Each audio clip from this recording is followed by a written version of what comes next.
Bom dia, pessoal. Estamos aqui para mais um dia da leitura, né? Continuamos no livro de Levítico, porque nós lemos 1 hora por dia e esse livro ele tem 27 capítulos, né? E a gente está indo devagarinho, lendo, lendo os comentários, né? Passeando na Bíblia, então ele fica um pouquinho mais lento, né?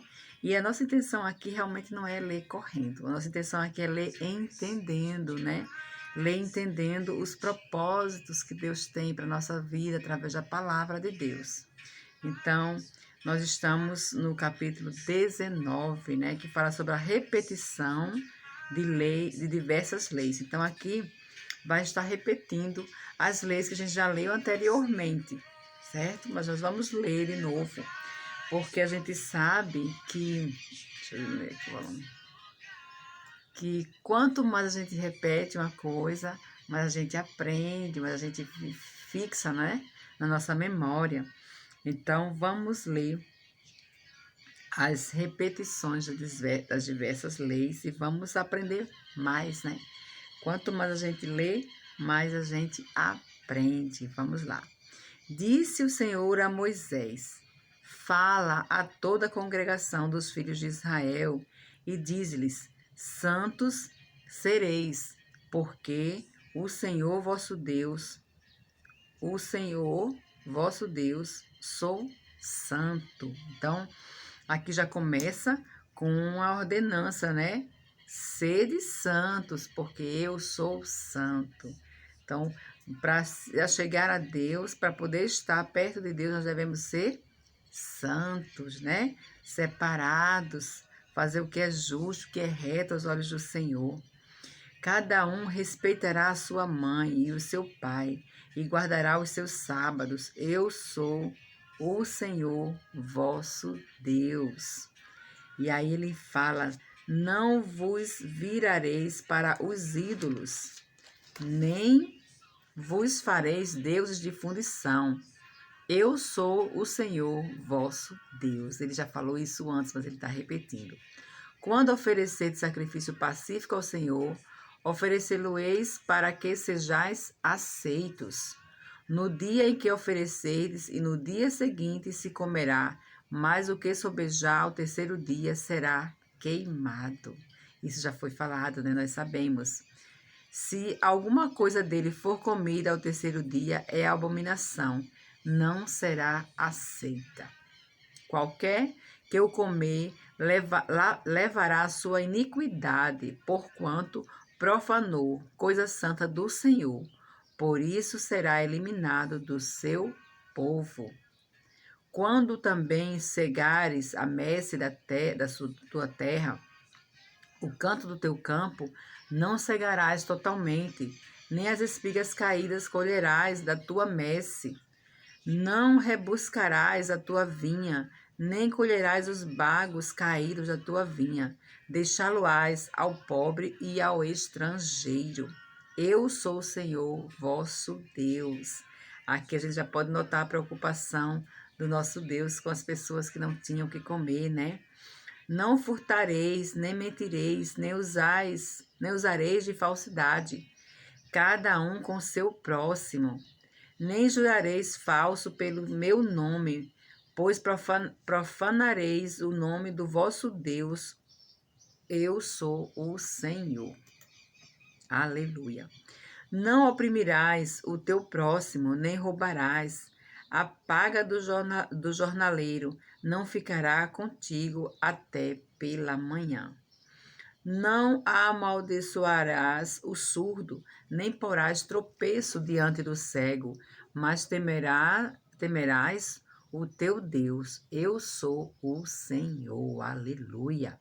Não farás injustiça no juízo, nem favorecendo o pobre, nem comprazendo ao grande. Com justiça julgarás o teu próximo. Não andarás como um mexeriqueiro entre o teu povo, não atentarás contra a vida do teu próximo. Eu sou o Senhor. Não aborrecerás teu irmão no teu íntimo, mas repreenderás o teu próximo e por causa dele não levarás sobre ti pecado. Não te vingarás, nem guardarás ira contra os filhos do teu povo, mas amarás o teu próximo como a ti mesmo. Eu sou o Senhor. Aqui já está o mandamento, né? Amar o teu próximo como a ti mesmo. Guardarás os meus estatutos. Não permitirás que os teus animais se ajuntem com os de espécie diversa no teu campo.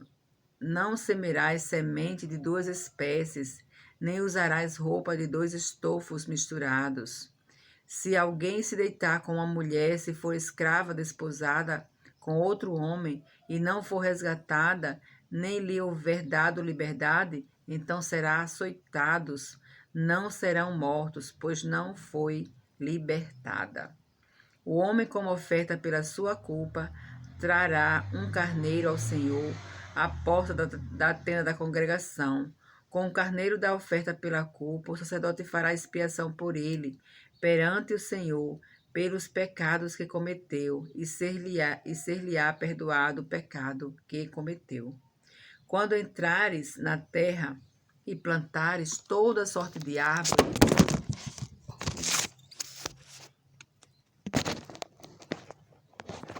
desculpa aí, caiu, e plantar toda sorte de aves, de árvores de comer, ser-vos-ás vedado o seu fruto.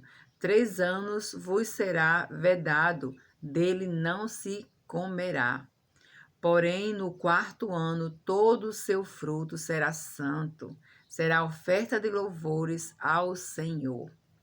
No 5º ano comereis fruto dela, para que vos faça aumentar a sua produção. Eu sou o Senhor vosso Deus.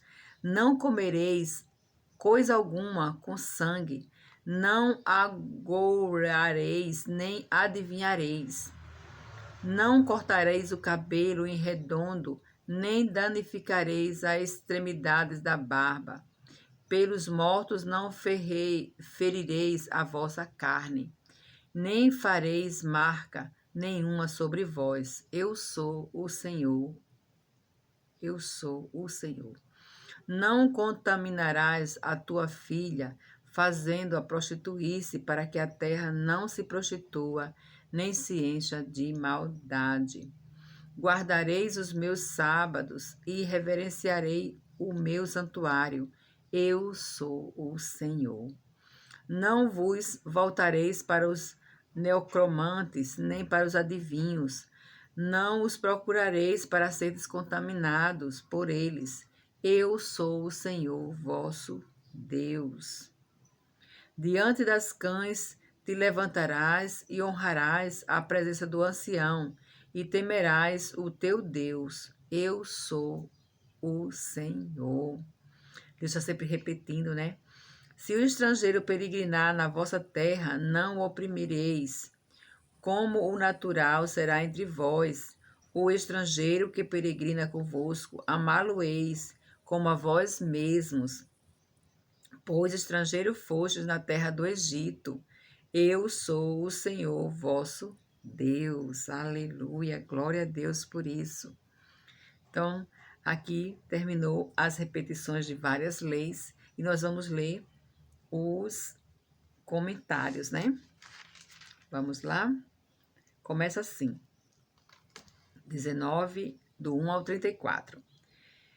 Essas leis eram cerimoniais e éticas. As últimas são baseadas nos 10 mandamentos, né? A gente viu que realmente tinha lá não cobiçarás, não roubarás, né? Então, era realmente baseadas nos 10 mandamentos. O 2. A santidade e a perfeição de Deus formam a base para se exigir a justiça da parte de todos aqueles que lhe pertencem. Jesus disse que deveríamos ser perfeitos, como é nosso Pai Celestial. Está em Mateus 5,48. Vamos lá para Mateus. Vamos ler o que diz a palavra do Senhor. Mateus 5, 48 diz assim: portanto, sede vós perfeitos, como perfeito é o vosso Pai celeste. Aleluia. Então, nós aqui temos um grande desafio, né?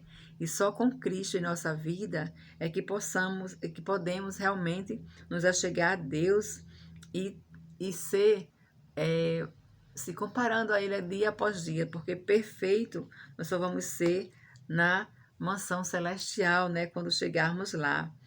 Aqui o comentário diz: perfeitos. Jesus aponta para a absoluta perfeição do amor de Deus como alvo do crente, né? Não se debate a possibilidade filosófica do absoluto amor perfeito na terra. Quem pertence a Cristo pratica a verdadeira piedade e já tem sua absoluta garantia de transformação final. Então, quem tem Cristo vai sendo aperfeiçoando, aperfeiçoando, aperfeiçoando, até esse dia perfeito, né? Quando chegar lá na glória. Aleluia. Ídolos. Há várias palavras hebraicas que descrevem os ídolos. Aqui temos Elilim, coisas de nada, vaidade. Vem de uma raiz que significa evaporar-se. A essência do ídolo realmente é nada, né? Está em 1 Coríntios 8:4. Vamos ler 1 Coríntios 8:4. Vocês vão andar na Bíblia também, né? 1 Coríntios 8:4. Lê aí junto comigo, hein? Diz assim. 1 Coríntios 8:4, exatamente. Diz assim: no tocante à comida sacrificada a ídolos, sabemos que os ídolos de si mesmo nada é no mundo, e que não há senão um só Deus. Aleluia, glória a Deus, né? Então nós sabemos que os ídolos é nada, não vale nada, né? Não tem a menor serventia. Então vamos continuando aqui. O versículo 18. Não, o versículo de 9 a 10, 9 a 10 diz: no livro de Ruth temos um belo exemplo do cumprimento desta lei. É verdade, eu ia até falar já, mas aqui ainda bem que o comentarista, o pastor Shed, falou, né? Ao pobre e ao estrangeiro. Realmente, Ruth, ela pegou essas espigas quando chegou lá na cidade, né? Duas classes de pessoas que, juntamente com os órfãos, não possuíam força carnal para defender seus direitos, sendo desprezados pelos pagãos por não poderem se defender com o dinheiro nem com o vingador. Um parente poderoso que fosse solidário à sua causa são justamente aqueles que, sendo desprovidos de recursos humanos, são os melhores recipientes do socorro divino. Pois é, Deus chega com providência, né? Glória a Deus. Deus não desampara os seus, aleluia. Segundo Coríntios 12, segunda Epístola aos Coríntios. A gente só fala segundas Coríntios, mas esquece de falar que são epístolas, né? Segundo Coríntios 12. 2 Coríntios 12, versos 9 e 10. Diz assim: então ele me disse: a minha graça te basta, porque o poder se aperfeiçoa na fraqueza. De boa vontade, pois, mais me gloriarei nas fraquezas, para que sobre mim repouse o poder de Cristo. Pelo que sinto prazer nas fraquezas, nas injúrias, nas necessidades, nas perseguições, nas angústias, por amor de Cristo, porque quando sou fraco, então é que sou forte, né? Aqui nós podemos ver que ele está falando exatamente sobre isso, né? Sobre as nossas são justamente aqueles que são sendo desprovidos de recursos humanos, são os melhores recipientes do socorro divino. Então, Paulo estava naquele momento ali, precisando muito do socorro divino, né? E Jesus chega com providência na vida de Paulo. Aleluia, glória a Deus. O 12 diz, nem jurareis falso pelo meu nome, né? Falso testemunho, pois profanareis o nome do vosso Deus. Eu sou o Senhor. Aí ele diz, a ideia aqui é que ninguém deve ser rápido demais para fazer votos em nome de Deus. E muito menos usar o nome de Deus em juramento falsos, com o intuito de fazer parecer puros e verídicos os atos mais escabrosos, dando a força da verdade à própria mentira, né? Então, aqui é um cuidado, nós devemos ter esse cuidado, né, para não estar fazendo isso, não estar jurando e colocando o nome de Deus, né, quando a coisa é falsa. Eu juro por Deus que foi assim, sendo mentira, né? Então, não devemos fazer este tipo de juramento, né? O 13, trata-se de jornaleiros, o 13 diz, não oprimirás o teu próximo, nem o roubarás. A paga do jornaleiro não ficará contigo até pela manhã. Trata-se de jornaleiros que necessitavam do seu salário dia após dia para o sustento da sua família, que está em Deuteronômio 24, 14. Vamos ler Deuteronômio 24,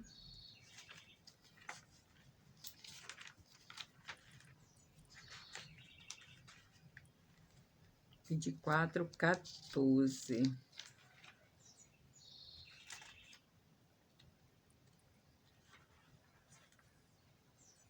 Diz assim, não oprimirás o jornaleiro pobre e necessitado, seja ele teu irmão ou estrangeiro que está na tua terra e na tua cidade, né? Então, mais uma vez a palavra de Deus falando para tratar bem as pessoas que chegam à nossa casa.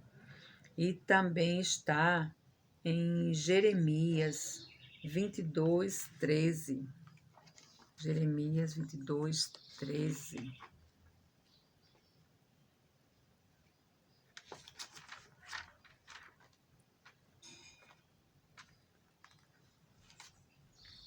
Vinte e dois, 13, diz assim a palavra do Senhor.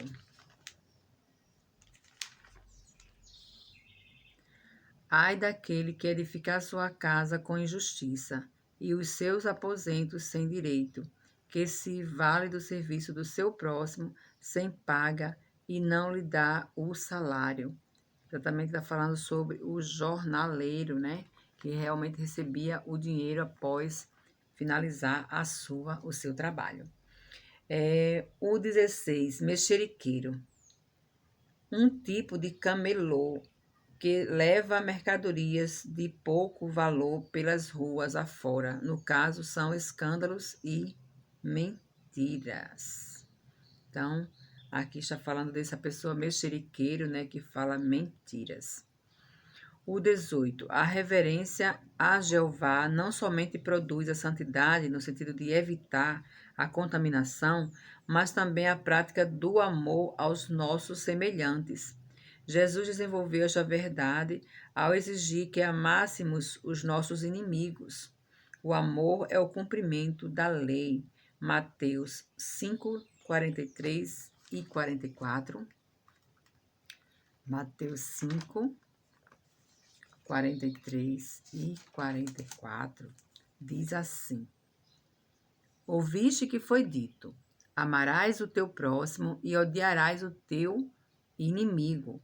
Eu, porém, vos digo que vos persegue. Eu, porém, vos digo, amai os vossos inimigos e orai pelo que vos perseguem, para que vos torneis filhos do vosso Pai Celeste, porque ele faz nascer o sol sobre maus e bons, e vir chuva sobre justos e injustos.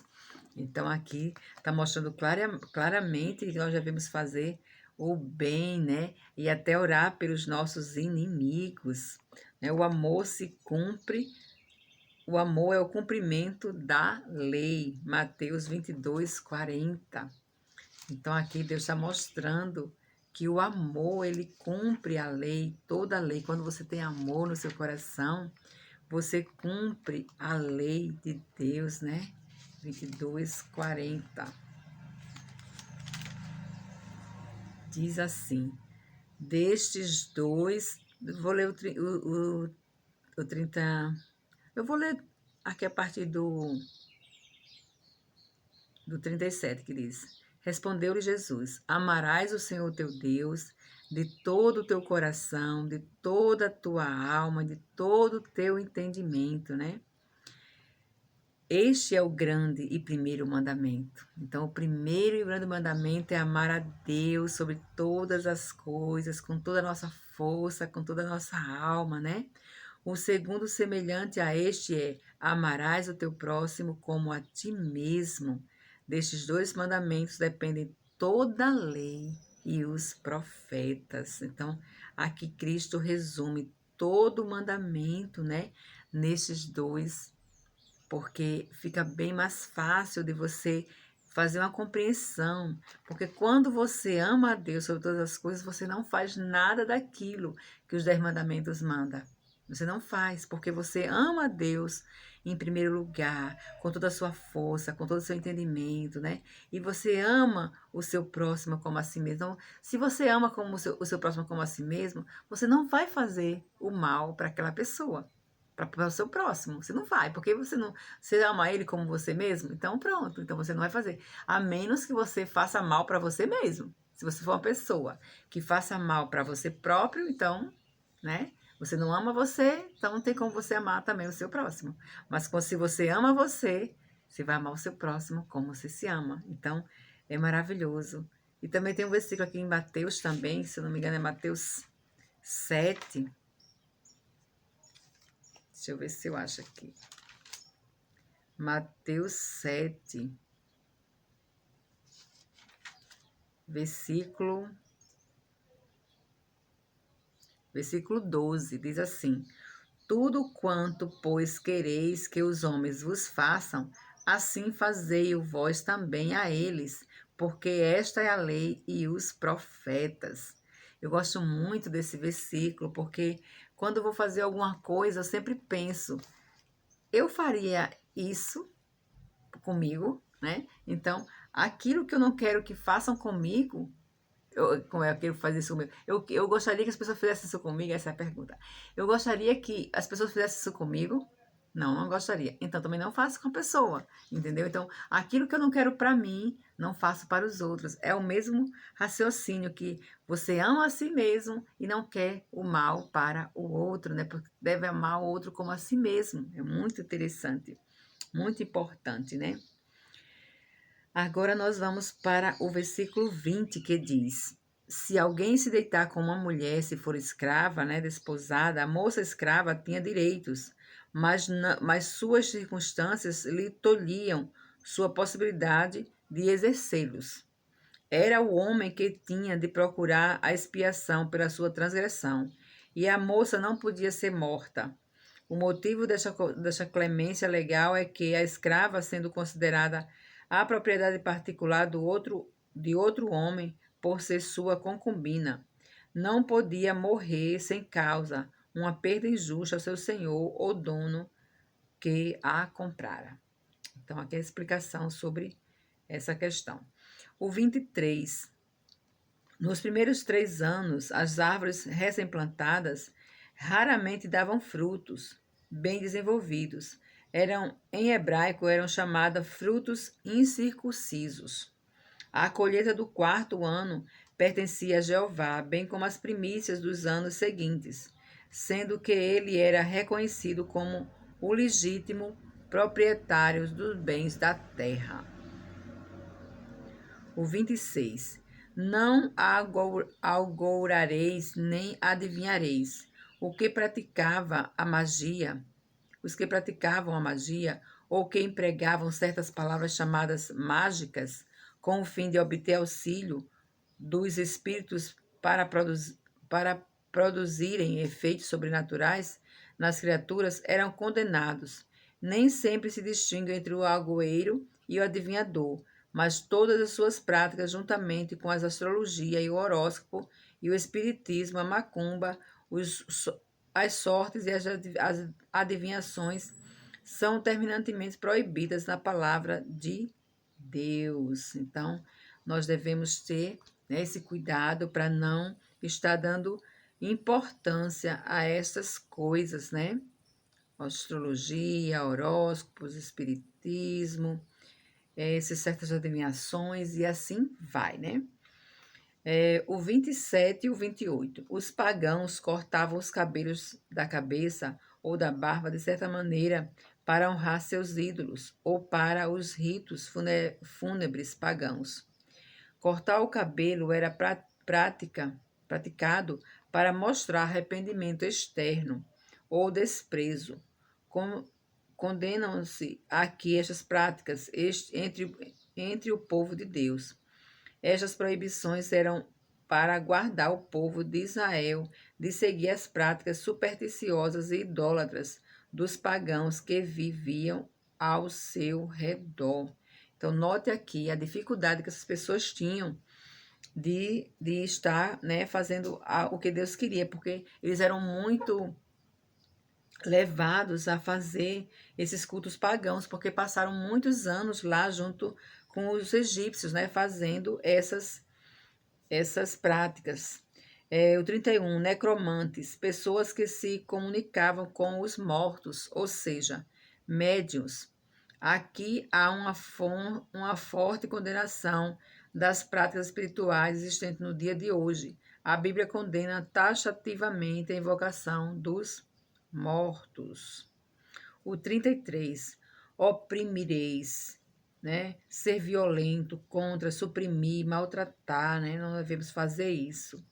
O 35, o culto a Jeová, a desonestidade são incompatíveis, nunca podendo coexistir. Então, desonestidade não devemos deixar entrar em nosso coração, não é verdade? Vamos ler agora o versículo 35 ao 37. Não cometereis injustiça no juízo, nem na vara, nem no peso, nem na medida. Balanças justas, pesos justos, efa justo e justo intereis. Eu sou o Senhor vosso Deus, que vos tirei da terra do Egito.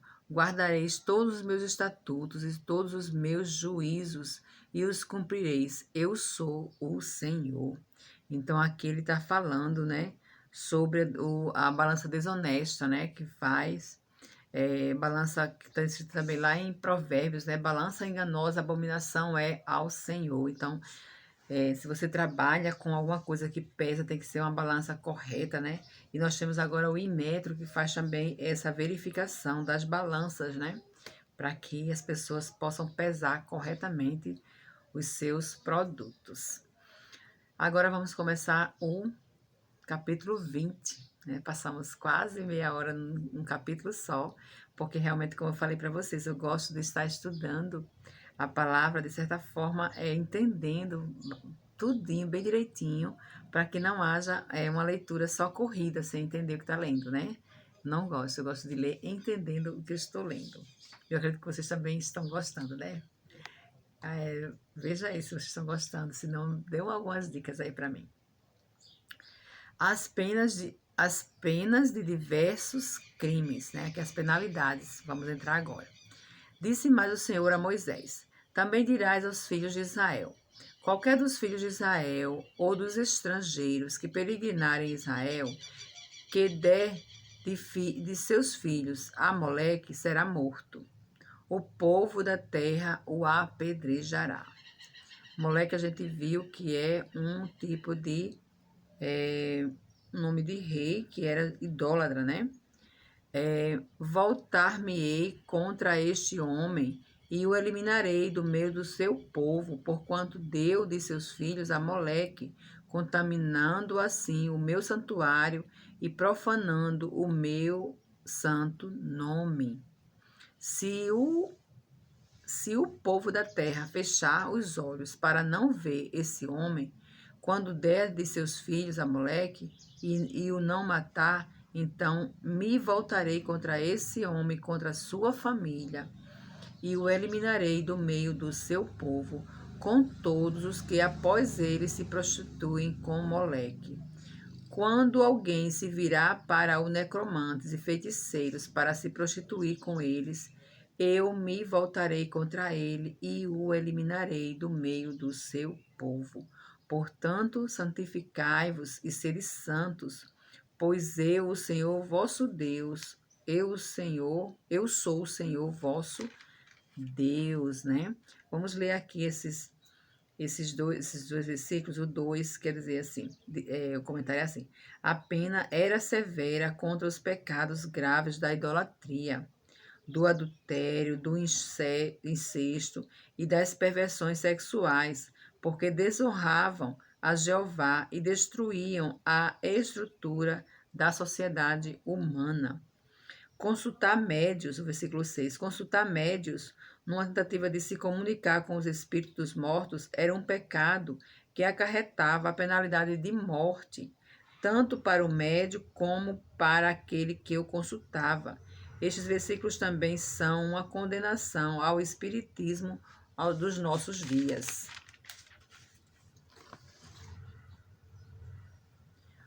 O versículo 8: guardai os meus estatutos e cumpri-os. Eu sou o Senhor que vos santifico.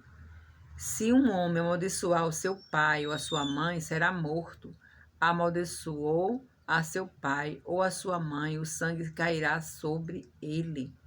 Se um homem adulterar com a mulher do seu próximo, será morto o adúltero e a adúltera. O homem que se deitar com a mulher de seu pai terá descoberto a nudez de seu pai. Ambos serão mortos, porque o seu sangue cairá sobre eles. Se um homem se deitar com a nora, ambos serão mortos. Fizeram confusão, o seu sangue cairá sobre eles. Se também um homem se deitar com outro homem, como se fosse mulher, ambos praticarem coisa abominável, serão mortos, o seu sangue cairá sobre eles. Se um homem tomar uma mulher e sua mãe, maldade é, a ele e a elas queimarão, para que não haja maldade no meio de vós. Se também um homem se ajuntar com um animal, será morto, e matarás o animal. Se uma mulher se achegar a um animal e se ajuntar com ele, matarás tanto a mulher como o animal. O seu sangue cairá sobre eles. Se um homem tomar sua irmã, filha de seu pai, ou filha da sua mãe, e via a nudez dela, e ela via a dele, torpeza é. Portanto, serão eliminados na presença dos filhos do seu povo. Descobriu a nudez da sua irmã, levará sobre si a sua iniquidade. Se um homem se deitar com mulher no tempo da enfermidade dela, e lhe descobrir a nudez, descobrindo a sua fonte, e ela descobrir a fonte do seu sangue, ambos serão eliminados no meio do povo. Também a nudez da irmã da tua mãe ou da irmã do teu pai não descobrirás, porquanto descobriu a nudez da sua parenta, sobre si levarão a sua iniquidade. Também se um homem se deitar com a sua tia, descobriu a nudez da sua tia, seu pecado sobre si levarão, morrerão sem filhos. Se um homem tomar a mulher de seu irmão, imundícia é, descobriu a nudez do seu irmão, ficarão sem filhos. Guardai, pois, todos os meus estatutos e todos os meus juízos, e cumpri-os para que vos não vomite a terra para a qual vos levo para habitar nela. Não andeis nos costumes da gente que eu lanço diante de vós, porque fizeram todas as coisas, por isso me aborreci deles. Mas a vós outros vos tenho dito, em herança possuireis a sua terra, e eu vos darei para possuirdes, terra que emana leite e mel. Eu sou o Senhor vosso Deus, que vos separei dos povos. Farei, pois, distinção entre os animais limpos e os imundos, e entre as aves imundas e as limpas. Não vos façais abomináveis por causa dos animais, ou das aves, ou de tudo que se arrasta sobre a terra, as quais coisas apartei de vós para tê-las por imundas. Ser-me-eis santos, porque eu, o Senhor, sou santo, e separai-vos dos povos, para serdes meus. O homem ou a mulher que sejam necromantes ou sejam feiticeiros serão mortos, serão apedrejados, o seu sangue cairá sobre eles. Então, aqui é a leitura do 20, e nós vamos continuar com os comentários, que nós já lemos uma parte dos comentários, né? Agora vamos ler a partir do verso 9, que diz: seu sangue cairá sobre ele. Se alguém matasse esse tipo de réu, a responsabilidade por esta morte não cairia sobre quem o matou, mas sim sobre o próprio homem que se mostrasse digno de ser eliminado. Deixa eu ler de novo o versículo 9 para a gente poder entender.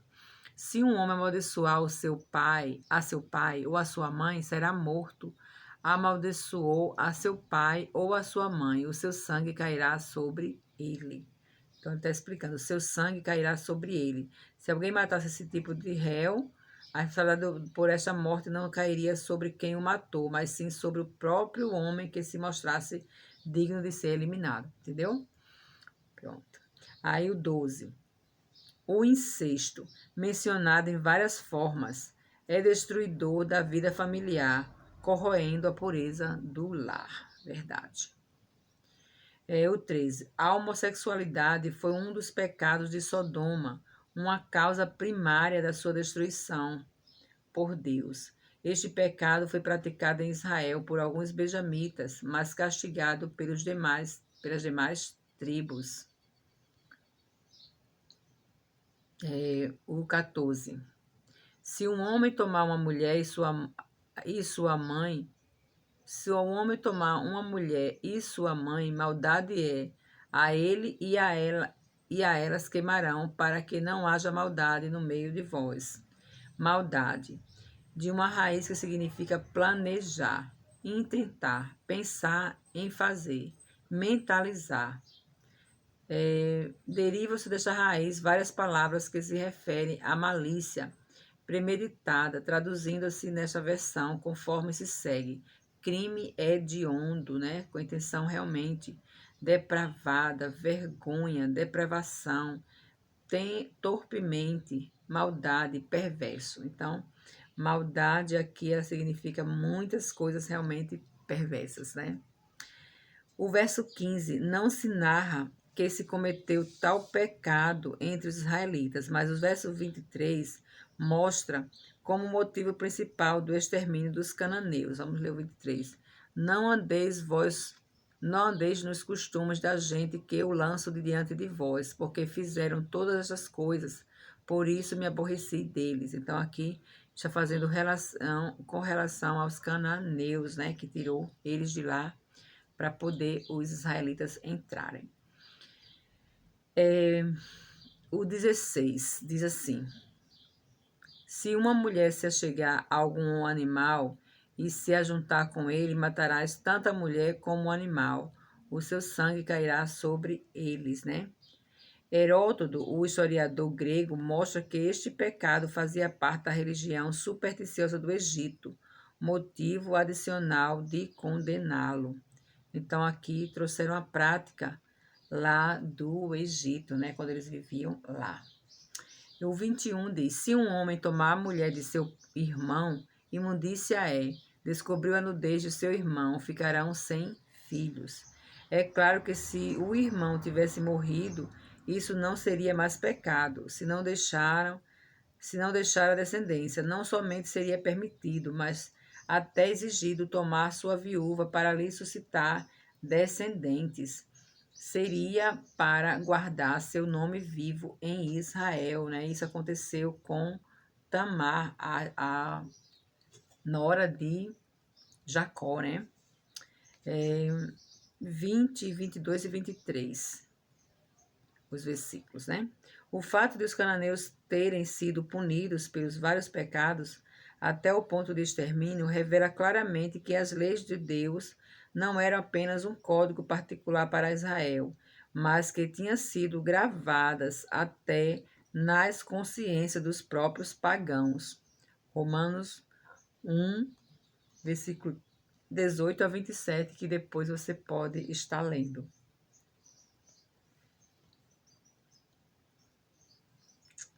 Aqui termina os comentários do capítulo 20 e nós agora vamos começar no capítulo 21. Capítulo 21. Leis para os sacerdotes, né? Diz assim a palavra do Senhor. Disse o Senhor a Moisés: fala aos sacerdotes, filhos de Arão, e dize-lhes: o sacerdote não se contaminará por causa de um morto entre o seu povo, salvo por seu parente mais chegado, por sua mãe, por seu pai, por seu filho, e por sua filha e por seu irmão. Então, ele retirou essas pessoas aqui que eles podiam, né, se contaminar por essas pessoas aqui. E também por sua irmã virgem, chegada a ele, que ainda não teve marido, pode contaminar-se. Ele, sendo o homem principal entre o seu povo, não se contaminará, pois que se profanaria. Não farão calva na sua cabeça e não cortarão as extremidades da barba, nem ferirão a sua carne. Santos serão a seu Deus e não profanarão o nome do seu Deus, porque oferecem as ofertas queimadas do Senhor e o pão de seu Deus. Portanto, serão santos. Não tomarão mulher prostituta ou desonra, nem tomarão mulher repudiada de seu marido, pois o sacerdote é santo a seu Deus. Portanto, o consagrarás, porque oferece o pão do teu Deus. Ele vos será santo, pois eu, o Senhor, que vos santifico, sou santo. Se a filha de um sacerdote se desonra, prostituindo-se, profana a seu pai, será queimada. O sumo sacerdote entre seus irmãos, sobre cuja cabeça foi derramado o óleo da unção, o que for consagrado para vestir as vestes sagradas, não desgrenhará os cabelos, nem raspará as suas vestes. Não se chegará a cadáver algum, nem se contaminará por causa do seu pai ou da sua mãe. Não sairá do santuário, nem profanará o santuário do seu Deus, pois a congregação do óleo da unção do seu Deus está sobre ele. Eu sou o Senhor. Ele tomará por mulher uma virgem, viúva ou repudiada, ou desonrada, ou prostituta. Estas não tomarás, mas virgens do seu povo tomará por mulher. Então, aqui ele está falando o que o sacerdote deve fazer e o que eles não devem fazer. O versículo 15 diz: e não profanará a sua descendência entre o seu povo, porque eu sou o Senhor que o santifico. Disse mais o Senhor a Moisés: fala a Arão, dizendo: ninguém dos teus descendentes, nas suas gerações em que houver algum defeito, se chegará para oferecer o pão do seu Deus. Pois nenhum homem em que houver defeito se chegará, como homem cego ou coxo, ou de rosto mutilado, ou desproporcionado, ou homem que tiver o pé quebrado, ou mão quebrada, ou corcovado, ou anão, ou que tiver belida no olho, ou sarna, ou impinges, ou que tiver testículos quebrados. Nenhum homem, a descendência de Arão, o sacerdote, em que houver algum defeito, se chegará para oferecer as ofertas queimadas ao Senhor. Ele tem defeito, não se chegará para oferecer o pão do seu Deus. Comerás o pão do seu Deus, tanto no Santíssimo como do Santo. Porém, até ao véu não entrará, nem se chegará ao altar, porque tem defeito, para que não profane os meus santuários, porque eu sou o Senhor que santifico.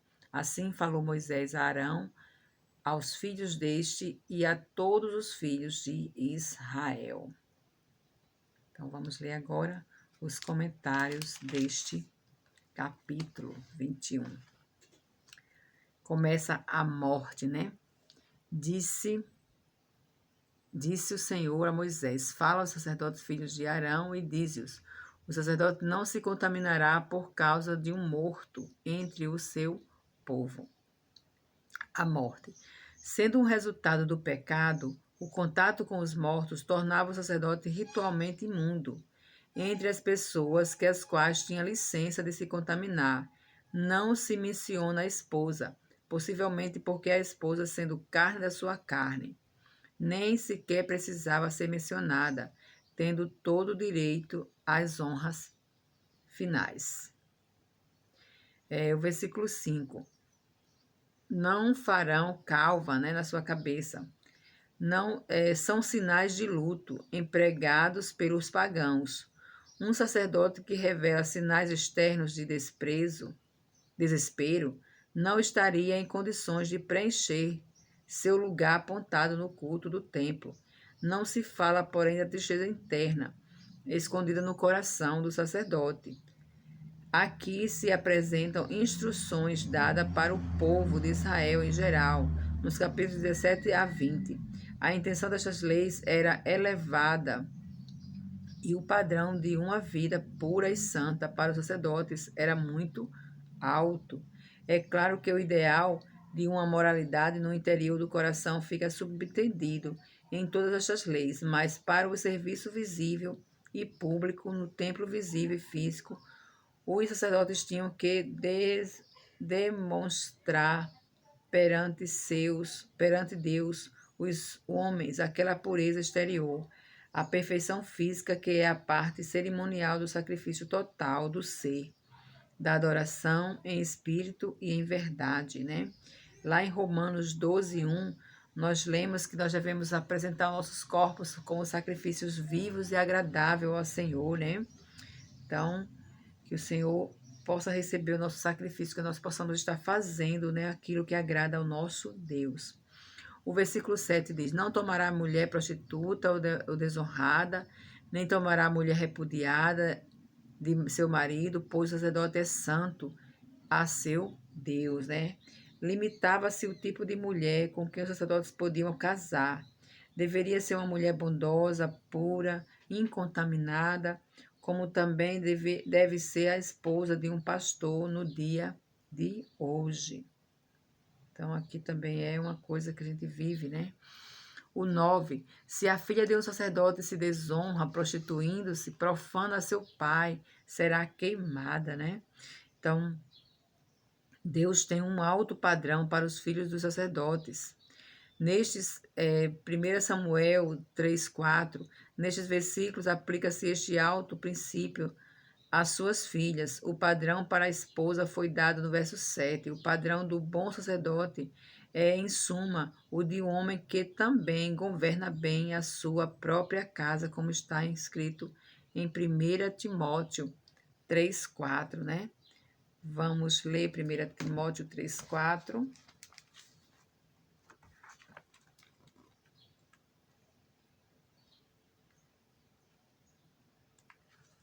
1 Timóteo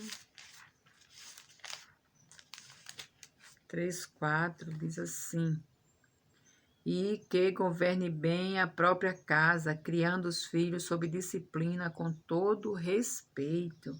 Então, aqui também era duas exigências para ser bispos ou diácono, né?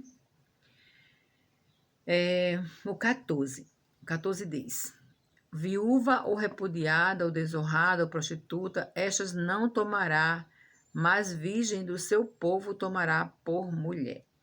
As escrituras fazem distinção entre a pessoa de um homem e a missão que ele exerce, né? As escrituras fazem essa diferença. O homem, ele, quando vai exercer uma função diferente, ele carrega com ele muitas responsabilidades, né? Então, deste modo, ninguém de entre os descendentes de Arão podia exercer o ofício de sacerdote se tivesse certas imperfeições e incapacidades físicas, como está escrito no versículo dos 18 ao 20. Esta desqualificação para a função sacerdotal não o impedia, entretanto, de receber parte dos sacrifícios e ofertas que lhe tocava para seu sustento sagrado, como membro da família sacerdotal. De igual modo, há muitas pessoas na igreja que não têm capacidade para exercer vários cargos de liderança, mas nem por isso devem se considerar impedidos de prestar fervoroso culto a Deus e de viver na plenitude da comunhão com os irmãos na fé. Tanto o sacerdote ofertante como o animal oferecido deviam estar isentos de qualquer mancha ou defeito, para satisfazer as exigências de Deus. Só Cristo cumpriu plenamente estas exigências, sendo em si mesmo sem defeito ou mancha de pecado, e tendo feito do seu próprio corpo um sacrifício perfeito, como ofertante e como vítima. Aleluia, glória a Deus. Então, em 2 Coríntios 5:21, nós vemos 2 Coríntios 5:21. Vamos ver o que está escrito. Aquele que não conheceu o pecado, ele o fez pecado por nós, para que nele fôssemos feitos justiça de Deus. Então, aqui está falando sobre o sacrifício que Cristo fez, né? Que foi perfeito, que ele não tinha nenhuma mácula, né? Sem defeito, sem mancha. Ele era perfeito aos olhos do Pai e ele pagou os nossos pecados. Glória a Deus, aleluia. E aqui está ainda o finalzinho dos comentários, diz: a maravilha perene é que o Senhor, o único verdadeiro santo, procure seres humanos para seu serviço, sendo que mesmo os homens que são isentos de defeitos físicos trazem as manchas e marcas do pecado nas suas vidas interiores como filhos de Adão. Então, nós trazemos esta marca, né, do pecado em nossos corpos, né? Porque nós nascemos de Adão, então nós temos essa marca do pecado em nós. Então nós ficamos com essa leitura por hoje. Amanhã voltamos trazendo mais do Senhor para nossas vidas, né? Que o Senhor aplique a leitura lida, que foi magnífica, né? Mais um dia na presença do Senhor, mais um dia lendo a palavra do Senhor e aprendendo mais e mais dele, né? Então vamos orar nesse momento, que o Senhor nosso Deus possa nos abençoar, né? Possa não, ele pode, ele tem todo o poder na terra e no céu, né? Aleluia. Então vamos orar. Senhor nosso Deus e nosso Pai, estou grata, Senhor Deus, aqui por mais um dia, lendo Tua palavra, que tão ricamente o Senhor deixou para nós aprendermos mais de Ti. Senhor Deus, cada dia eu aprendo mais, cada dia eu conheço mais a Ti, cada dia eu sei que o Senhor é santo, santo, santo, e que toda a terra está cheia da Tua glória, Senhor Deus, e que para nos achegarmos a Ti, Senhor Deus, devemos ter nosso coração puro, purificado, Senhor Deus, cheio de coisas que realmente te agradem, meu Pai querido. Abençoa cada pessoa que depois eu estar vendo esse vídeo, Senhor Deus. Em nome de Jesus eu te oro e te agradeço por mais um dia. Em nome de Jesus, amém. Fiquem com Deus e até amanhã, se Deus quiser.